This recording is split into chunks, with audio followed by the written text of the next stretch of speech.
Adishakti services के YouTube channel में आपका स्वागत है। कृपया वीडियो अंत तक देखें।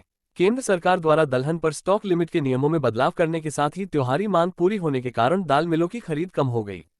इसलिए मंगलवार को घरेलू बाजार में अरहर एवं उड़द के साथ ही मसूर, चना तथा मूंग के दाम कमजोर हुए। चेन्नई में बर्मा की उड़द FAQ और SQ की कीमतें लगातार दूसरे दिन $5-10 प्रति टन तक कमजोर हो गई।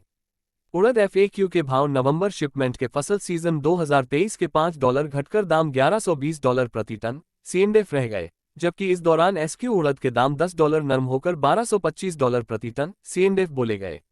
बर्मा में लेमन अरहर के भाव नवंबर शिपमेंट के $1450 प्रति टन CNF पर स्थिर बने रहे। आयातित उड़द की कीमतों में लगातार दूसरे दिन आई गिरावट से घरेलू बाजार में इसकी कीमतों पर दबाव देखा गया। जानकारों के अनुसार उड़द दाल में त्योहारी मांग पूरी हो चुकी है तथा दीपावली की छुट्टियों के कारण सप्ताह भर व्यापार कमजोर ही रहेगा। इसलिए इसकी कीमतों में हल्की गिरावट और भी आ सकती है। हालांकि इसके आयात पड़ते अभी भी ऊंचे हैं, इसलिए एक तरफा बड़ी गिरावट के आसार अभी नहीं है। प्रमुख उत्पादक मंडियों में अच्छी क्वालिटी की देसी उड़द की आवक कम हो रही है तथा खपत का सीजन के कारण आगामी दिनों में उड़द दाल में दक्षिण भारत की मांग फिर बढ़ेगी। वैसे भी चालू खरीफ सीजन में उड़द का उत्पादन पहले के अनुमान से कम होने की आशंका है। केंद्र सरकार लगातार दलहन की कीमतों की समीक्षा कर रही है, इसलिए बड़े दाम पर समय समय पर मुनाफा वसूली आती रहेगी।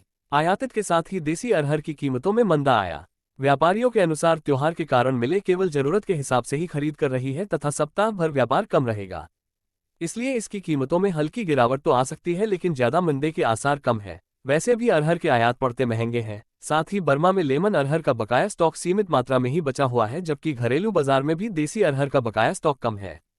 देसी अरहर की नई फसल की आवक दिसंबर में बनेगी तथा प्रतिकूल मौसम से चालू खरीफ में कर्नाटक एवं महाराष्ट्र में अरहर के उत्पादन अनुमान में कमी आने की आशंका है। केंद्र सरकार जरूर अफ्रीकी देशों से अरहर के आयात को बढ़ाने की कोशिश कर रही है। देसी के साथ ही आयातित मसूर के दाम कमजोर हुए। हालांकि व्यापारी ज्यादा मंदे में नहीं है, क्योंकि खपत का सीजन होने के कारण मसूर दाल में बिहार, बंगाल एवं असम की मांग दीपावली के बाद फिर बढ़ेगी। उत्तर प्रदेश और मध्य प्रदेश की मंडियों में देसी मसूर की आवक सीमित मात्रा में ही हो रही है।